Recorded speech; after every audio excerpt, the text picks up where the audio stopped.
হে আমার প্রিয়তমা, তোমাকে কতদিন দেখি না, তোমার চেহারা কতদিন দেখি না, তোমাকে কতদিন ছুঁইতে পারি না। হ্যাঁ, সবাই বলে তুমি আমার থেকে দূরে চলে গেছো, কিন্তু আমি জানি তুমি আমার কলিজার বক্ষ পিঞ্জরে আছো। লিখেছে কবি। তো আপনারা একটু পড়াশোনা করবেন। স্পেশালি আমি আপনাদের এনকারেজ করি যে চার খলিফার জীবনী অবশ্যই পড়বেন। চার খলিফার জীবনী পড়বেন, সাহাবীদের জীবনী পড়বেন, তারা কিভাবে দিন শিখেছেন, বুঝেছেন, পালন করেছেন, প্রচার করেছেন, দিনের জন্য কত ত্যাগ স্বীকার করেছেন, পড়বেন। আমি খুব রিকোয়েস্ট করি আপনাদেরকে যে আপনারা ইতিহাস পড়বেন।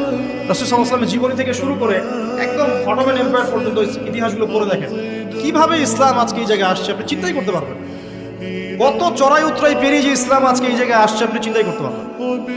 প্রিয় ভাইয়েরা, আমাদের নবীজি সবচেয়ে ভালো মানুষ হওয়া সত্ত্বেও তাকে কিন্তু গালি খেতে হয়েছে এবং হত্যার চেষ্টাও করা হয়েছে। মনে রাখবেন, শুধু সৎ কাজের আদেশ করার নাম ইসলাম নয়, শুধু আংশিক বিষয়